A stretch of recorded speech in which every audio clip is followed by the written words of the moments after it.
On today's episode of Locked On 76ers, the coaching search is in full effect right now for Philadelphia, trying to find a new guy to headline things on the bench. Who's in the lead? Who do you like? We'll talk about them all. Who's interviewing? Next, right here, Locked On 76ers.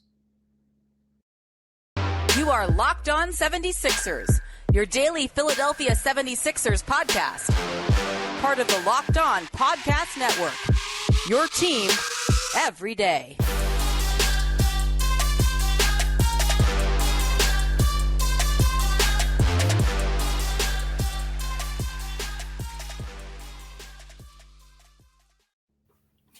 Today's episode is brought to you by Game Time. Download the Game Time app, create an account, and use code LOCKEDONNBA for $20 off your first purchase.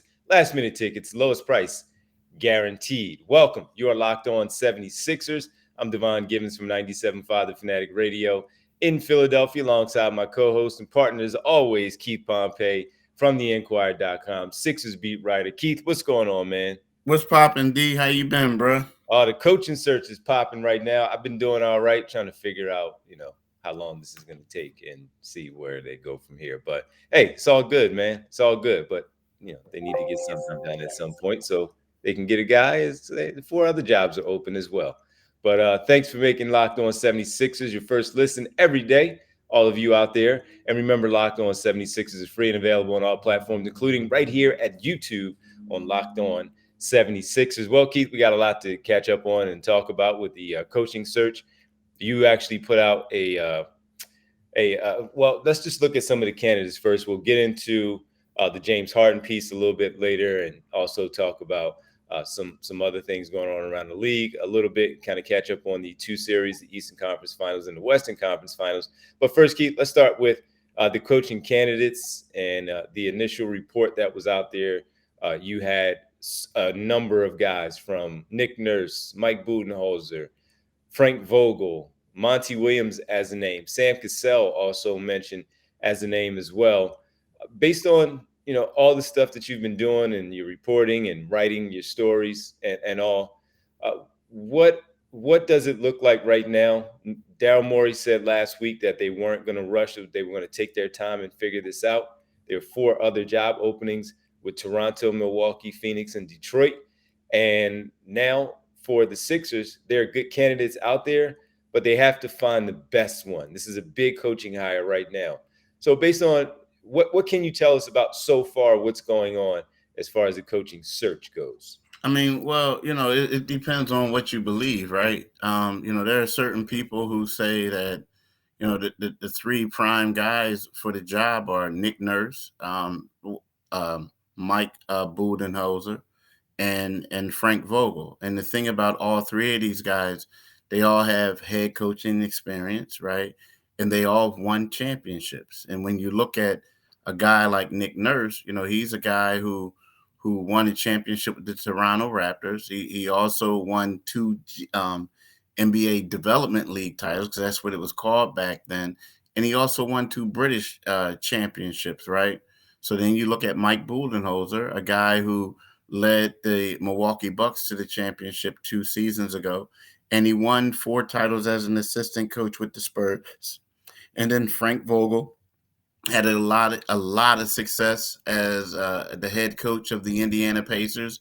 They just couldn't get past LeBron James. But then he ends up and he wins the bubble championship with the Lakers. He leads LeBron James-led Lakers to the title. So, it's one of those things where people believe that those are the 3 leading candidates.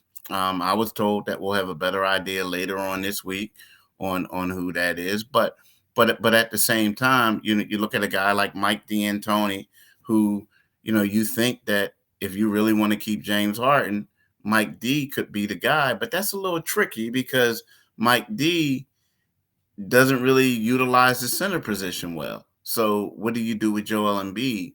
So I think that what we have, it could be amongst those 3 guys that I mentioned, unless one of them drops out or somebody else just wows them. But I think that those are the 3 guys. And as you mentioned beforehand, there's other jobs available. And to be honest with you, I mean, we talked about this, D. I kind of think that the Milwaukee Bucks job is the best job out there because of the players they have. And then I also think that maybe Phoenix is a little bit better than the Sixers just because there's less uncertainty with the players. So, the Sixers got to hurry up and make a decision and pick the guy that they want.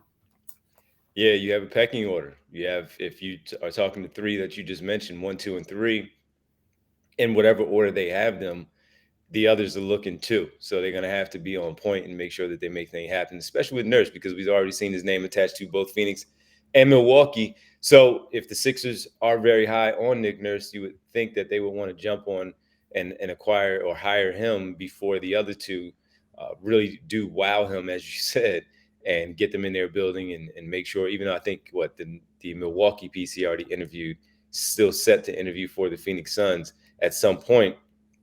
If the Sixers want Nurse, they're going to have to jump in there and get on him now. I favor right now, if I did have a favorite, Nick Nurse. That hasn't changed for me. I like the idea of Nick Nurse. He had success against a lot of teams. He had different iterations of the Toronto Raptors too, Keith, and still had success. He had the Kawhi Leonard, Kyle Lowry led team where he did some really good things there. Obviously, to win a championship, he had to revamp his roster. By the way, Marc Gasol was a part of that team. He had to revamp his lineup and how their style of play was, where Fred VanVleet and Pascal Siakam became the feature, and they went a heavy small ball lineup and still won games, a lot of success, got to the playoff runs there in the second round, eventually being knocked out. But he did it in different ways.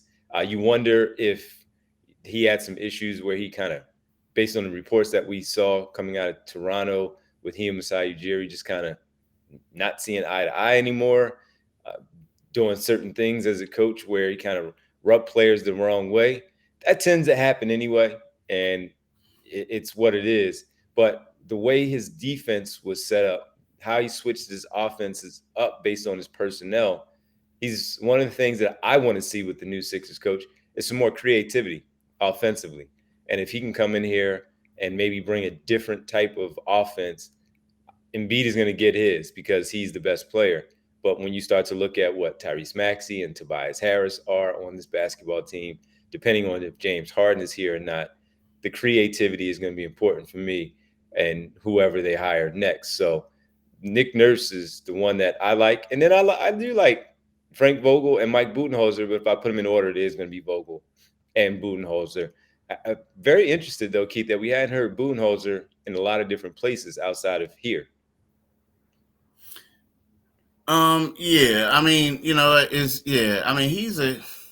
I think the problem with Budenholzer is like, he's one of those guys where you look at it and you see, all right, you had before you became the coach of the Milwaukee Bucks, you were in Indiana, right? Not Indiana, excuse me, you were in Atlanta, and you had a successful team.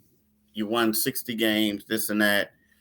You couldn't beat LeBron, but you had four of your 5 starters were all-stars.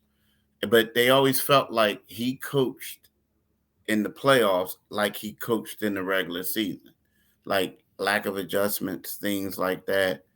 And also, unfortunately, he was one of those guys for him that whenever his team did well, it was always people saying, well, was it him or was it he had the most loaded roster in the league?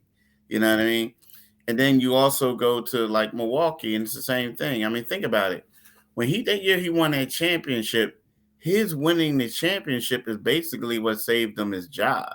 Yeah. And, after the fact, everyone was talking about the adjustments he didn't make when he was fired this year. So that's one of those things where when you look at it, you say to yourself, like, maybe he's a good coach, but he just doesn't get the credit that he deserves, or maybe people see things in him that they don't believe in him. They don't trust him. They just feel like, he had a loaded roster. You know what I mean? So that's the problem with him.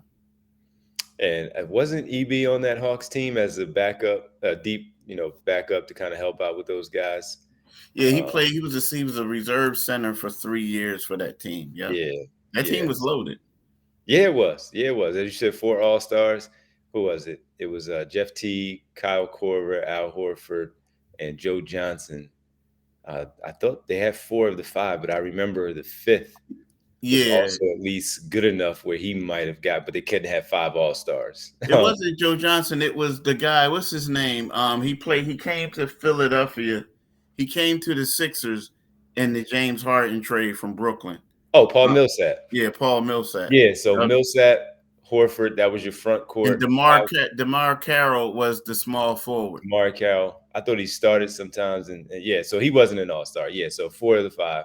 Jeff Teague was the other with Korver, and those 2. DeMar Carroll was a big piece of that, and yeah, that was a fun team. Budenholzer did a really good job with that team, and Milwaukee just seemed different. And and while they did win, they won 4 games in a row when they came back to beat the Phoenix Suns in 2021, and they won that one in Game 6 back in Milwaukee.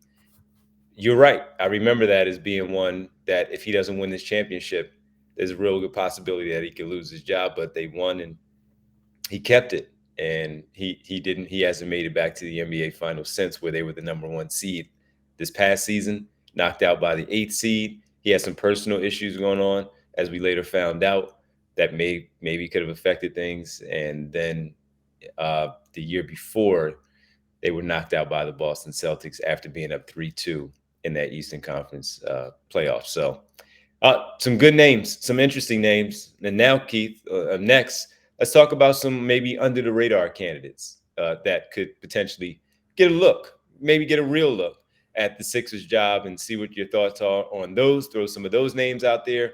We'll do that next right here on Locked On 76ers.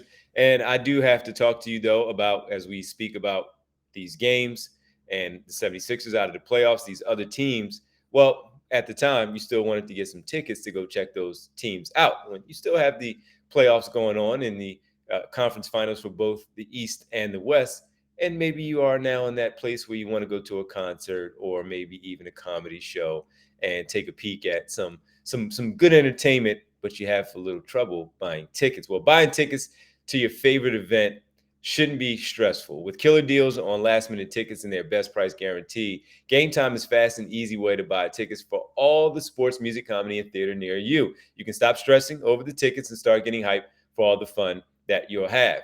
Flash deals, last-minute tickets, images of the seat views, lowest prices guaranteed, event cancellation protection, job loss protection, etc. Because we know that sometimes entertainers, they do have to cancel the show, whether it's sickness, whether they get mad about something, they have to cancel their show. You don't have to worry about you're losing your money when you have event cancellation protection here with Game Time. I know I'm coming up. I'm going to be having an opportunity to go to a show here in Philadelphia in a couple of weeks.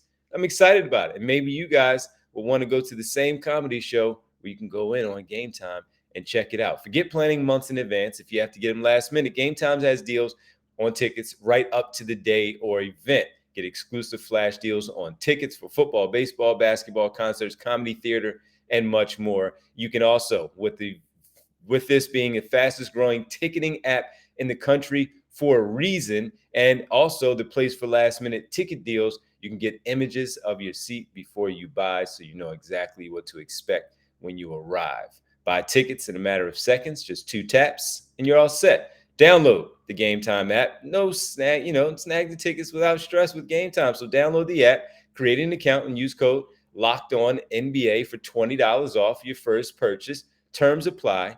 Again, create an account, redeem code LOCKEDONNBA for $20 off. Download Game Time today. Last minute tickets, lowest price guaranteed. Thank you for making Locked On 76ers your first listen every day. Every day is tomorrow on the show. We'll talk a little bit more about the players in the offseason and the coaching search, give you an update on that as we have it. And that will be right here again on Locked On 76ers. Keith, all right, we talked about the 3 candidates that seem to be the favorites, the hot names that are also interviewing for others. Let's talk about some of the other names that we didn't address in that first segment. Monty Williams being one, and maybe some of the other under the radar candidates like Sam Cassell potentially. And I don't know Does Dave Yeager or Dan Burke have a shot at being retained here as a coach, maybe the head coach, maybe staying on the staff? And how about someone like Chris Quinn from the Miami Heat that it has been on the bench under Eric Spoelstra since 2014, Keith, and they've had their success, their run. They seem to be a hot thing out there. You know how that goes. You win, the coach, the assistant coach under the head coach, he gets that look. Any of these names jump out where they might have a real chance, or maybe even as part of a staff? If you go young coach, can you have a veteran coach that stays in on the staff like Yeager or Dan Burke, or maybe even they get a job? What do you think? Yeah, I mean, I like Yeager. You know, what I mean, I like his That's name. my guy, man. I like Dave Yeager. Yeah, I like his name as a coach. Health wise, though, real fast. Health wise, is he? Do we know that? I mean, that's the question. I mean, he looks to be in good shape, Yeah, he but does. I mean, but here's the deal. The thing is, unfortunately, certain coaches, they have better careers as an assistant than as a head guy. You know, I mean, but then you look at it like that Memphis squad, they did good, and then things kind of disintegrated. I mean, you can't really blame him for what. I mean, you can, but you can't. But Sacramento was a mess, man, when he was there. Like, we're all looking at Sacramento like, wow, they're finally back. But they're doing a great job. They made some good trades, new front office, this and that, in the last couple of years. So it's different. But when he was there, it was just a mess. So you can't really blame that. The thing about it is there's certain guys that, we talk about, and certain guys that you always want to see get a chance. And like you look at Boston and you saw how Boston went outside of the box. What they did it with Ime. Ime was an assistant. But we're talking about Brad Stevens, stuff like that, right? The thing is, and this might sound crazy, a lot of people might look at it and this and that. And I don't know if I think the Sixers want a guy with championship pedigree, but a guy that you would like to see to get an interview would be someone like a Jerome Allen or someone, just because he was a guy who basically, who was in Boston when Boston was thriving. He has great relationships with players. They respect him. A former player. People forget he played for the Denver Nuggets, right? So a guy like that, you would like to. He played for the Timberwolves, man. Yeah. So like you would like to see a guy like that get a chance. Sam Cassell. Like unfortunately, he's labeled as this great assistant. Like he's everybody's great assistant, fun-loving dude, but they don't really give him an opportunity. Like we talk about Quinn, everybody's talking about Chris Quinn and things like that. But what about a guy like Sam Cassell? He's been a lot of places. And I get it. You get him on there, you give him someone, a great associate head coach who can help him out, maneuver things, but at the same time, it's all about relationships. It's all about playing. It's all about how the players love him and how they view him. And I'm here to tell you they do. So those are guys that you would like to see get a chance, at least get an interview, or more so than the interview, just get an opportunity to coach somewhere in the league, because I'm here to tell you they're well respected and they're extremely bright guys. Is Cassell, to your point, getting a chance? Is Cassell the type of coach, though, right away, right now, for his first job, the first job being a contender? Or does it bode well for him to get an opportunity with a team that's not ready to win just yet, and he can build that up? But having been here for the last 3 seasons, knowing the team, as you said, players respect him. When you slide over to that main seat, though, things change.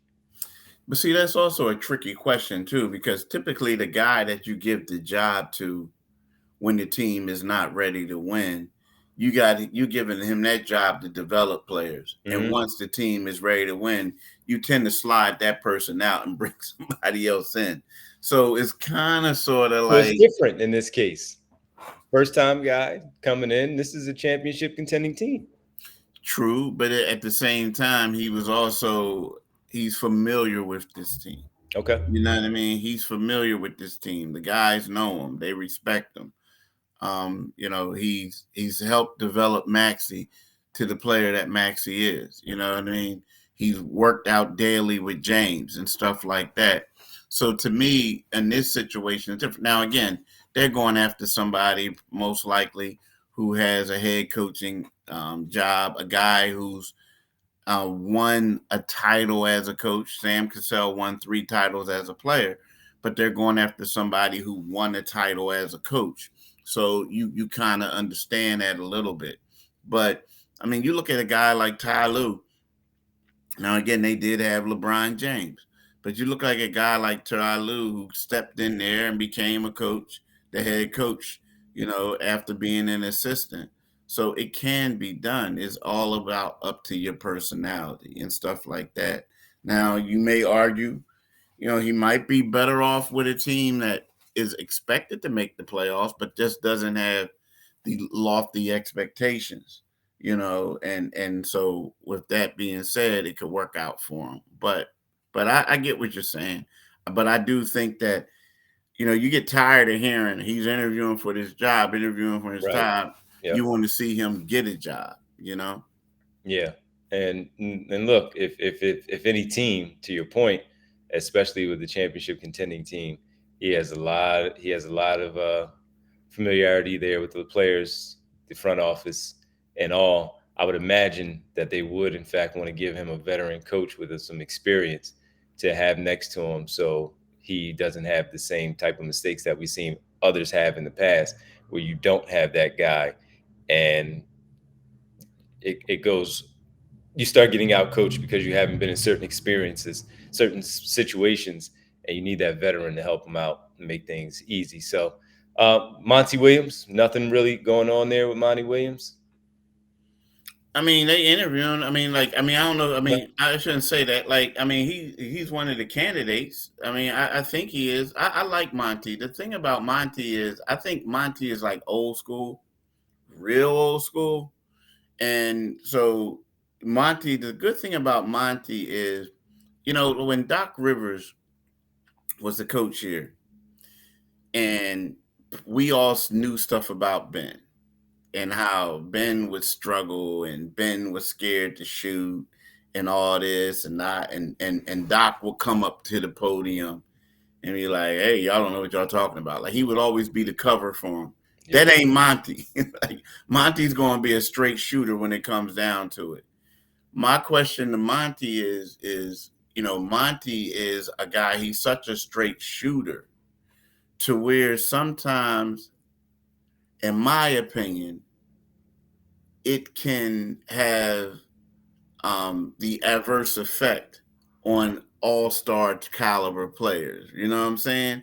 Like, if he does that and he says to Joel Embiid, how's that relationship going to go? You know what I mean? Like that DeAndre Ayton thing was weird. weird. like the DeAndre Ayton thing. You know that what I was mean? Weird. And, yeah, it's kind of weird. And so that, to me, that's a little concern. And don't get me wrong, I think it's refreshing. I think that's what coaches need to do. I think players need to man up. But in this age, it's kind of like when you have first overall pick, and luckily for them, lucky for Monty, he wasn't really producing the way he should have. But when you have like Hall of Fame type players, max level players, and you get on them, sometimes it could cost coaches their jobs. You know what I mean? And I see Monty being that type of coach where he's going to be a straight shooter. And my question is, how would Joel deal with it? Publicly, he'll say, "I love it," but how will he deal with it? How, if James comes back, how will James deal with it? You know what I mean? So to me, that's the most concerning thing about Monty. But I like him. I do. I like him. The one thing is, though, the only thing that people are going to knock him is like, yes, he had great seams, but the way they lost in those final games in the postseason, like 2 years in a row, people are going to be like, "Yo, what's up with that, man? Like, you can't be having your team getting blown out like that in consecutive years like that." Yeah. Well, these are just some of the candidates that are also, their names are out there. Will they get it? Not quite sure. But some interesting ones: Sam Cassell and Chris Quinn, probably, and Jerome Allen, Pooh Allen, Philadelphia native. Those are some very interesting names too. Even if Jerome Allen doesn't get the head coaching gig, he was with Dwayne Casey in Detroit the last couple of seasons. It'd be nice to see that he's back on the bench again. And if he came home, that would also be pretty awesome. See him help lead this team and develop some of these players and lead them to again a championship and helping the coaching staff out. Final one, we need to talk about James Harden. Keith, you wrote a story on Friday about how the marriage might be reconnected between Harden and Houston, what that means for the Sixers, and how likely is it that he does, in fact, though, come back here instead of going back to Houston. We'll get into that final segment. That'll be next as we talk about James Harden right here on Locked On 76ers. Let's talk about Prize Pick, right? You guys know that I love Prize Picks. Prize Pick is cool, this and that. And it seems like we're running out of people to talk about. For Prize Picks is great, but y'all can't deal with Luka. You can't deal with any other guys anymore. You just narrowing it down. But see, here's the thing. There's a $1 million daily Superflex promotion, right, for the NBA playoffs and the finals. Every day of the NBA playoffs / finals, one prize picker will win a chance to become a millionaire. One entry placed after 8 a.m. Eastern Time will randomly selected each day. Whoever placed the entry will be given a 6 picks flex with the following payouts. 6 correct picks, $1 million. 5 correct picks, $80,000. 4 correct picks, $16,000. So you might want to, that's still good, but you might want to get 5, right? Full details can be found at prizepicks.com/million. You must opt in at the league to be eligible for the $1 million entry. Once you opt in, all you have to do is play the game like normal, and you could be the lucky winner, right? So here's the thing. Tonight or tomorrow night, whenever they come back and play, I'm taking Jimmy Butler to score more than 26.5 points. I'm taking, I think I'm going to take Kyle Lowry to have more than 6.5 assists off the bench. And I think I'm going to go with Jason Tatum to have less than 3.5 three-pointers made, right? So how does this thing work? What you do is you pick 2 to 6 players, and if they will go score more or less than the Prize Picks projection, you can win up to 25 times your money on any entry. There's no competing against other people. It's just you and the projections available. Prize Picks offers projections on any sport that you watch. This includes NBA, NFL, MLB, NHL, on and on and on, right? So download the Prize Pick app or go to prizepicks.com to sign up and play daily fantasy sports. First-time users can receive 100% instant deposit match up to $100 with the promo code Locked On. If you deposit $100, Prize Picks will give you $100. If you deposit $50, Prize Picks will give you $50. Don't forget to enter the promo code Locked On and sign up for an instant deposit match up to $100. I'm telling y'all, do it today, people. Definitely do it today. Welcome back. Locked On 76ers, Keith Pompey. I'm Devon Givens. And we're breaking down now the coaching search throughout this episode, but also get into the James Harden piece. Keith, last Friday, you put out there, and it's been talked about for the last couple of months now, going all the way back to November, then December. We had it again around All-Star. And here we are again now that the offseason is actually over. James Harden officially opts out of his contract for his final year with the 76ers. Daryl Morey spoke about how they want James Harden back in the fold. They want him back in the mix. They'll see if they can work some things out. But you also had a report that was really revealing about what could happen with James Harden going back to Houston. There's mutual interest. They have $60 million, Keith, in cap space. They can just simply sign him and absorb him under their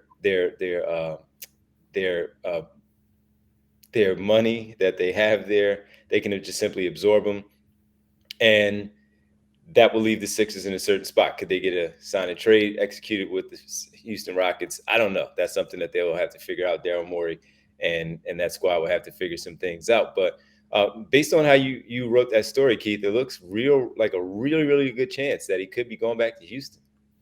Yeah, like when I was in Chicago, that's all everybody was talking about. That's the number one story, huh? Yeah, I mean, basically, it was kind of like you asking questions. They looking at you like you stupid. Like, bro, move on. Like they feel like if D'Antoni would get the job, there's a chance. But for the most part, let's face it, this shouldn't. It's not surprising. I mean, Woj came out with it on Christmas Day, right? And then you ask other stuff start coming out, and league executives talking about it to a point. Like when they interviewed the coach, whoever the coaching candidates were, they were asking about James. Like, how do you feel about coaching James? Houston. You know what I mean? They're like, well, isn't James on the Sixers? Like, stuff like that. And then, you think about it, you talk about his mom being there, friends.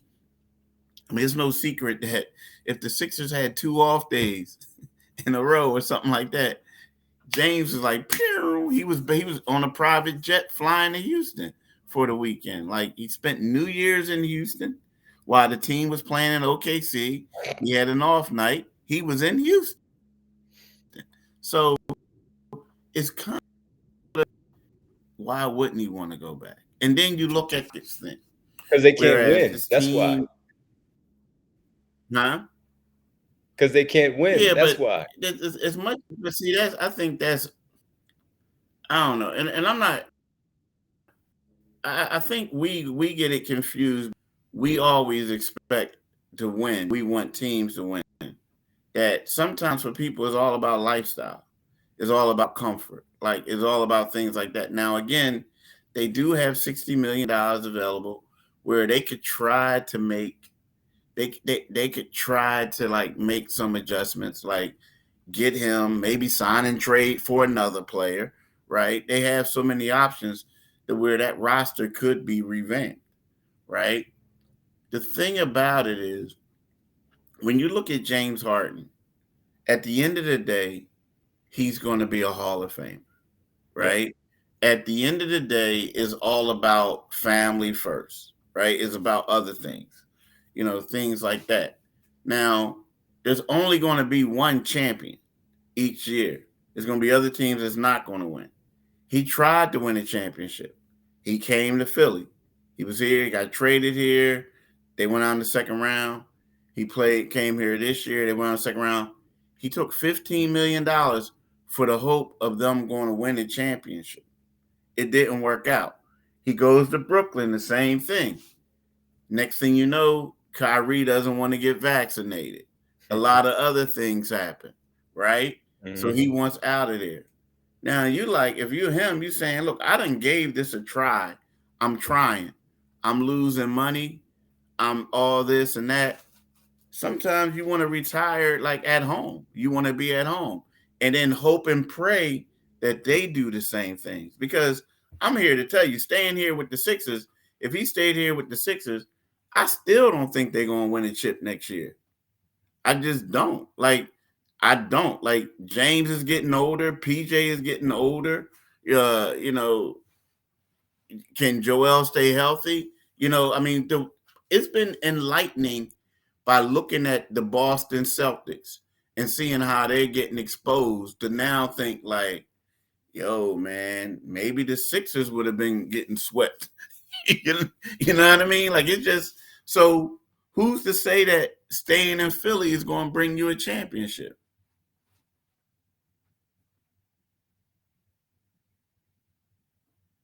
No, you're not wrong.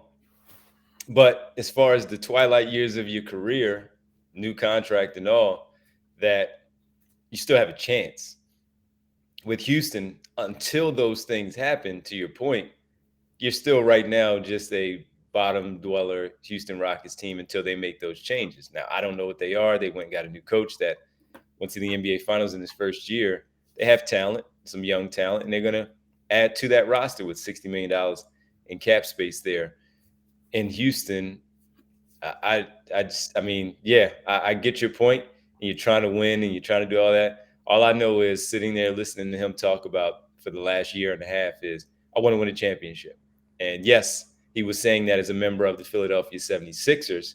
And that's what his his end game was for this basketball team.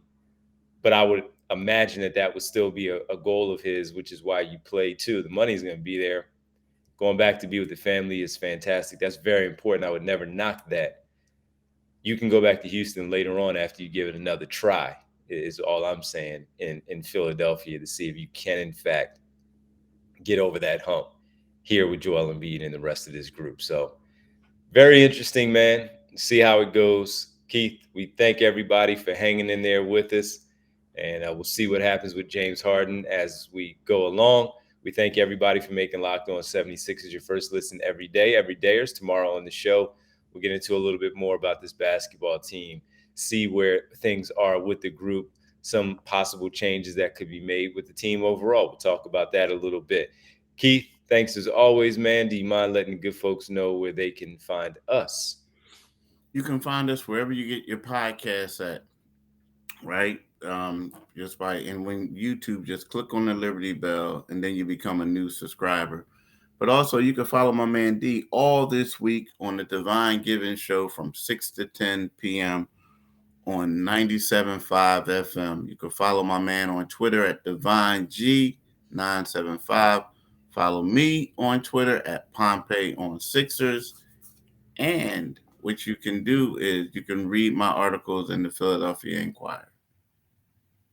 Well, listen, 2 to 6 on Friday, just for the holiday. Look at that little change on the holiday. Okay. 6 on Friday. Who knows if something changes?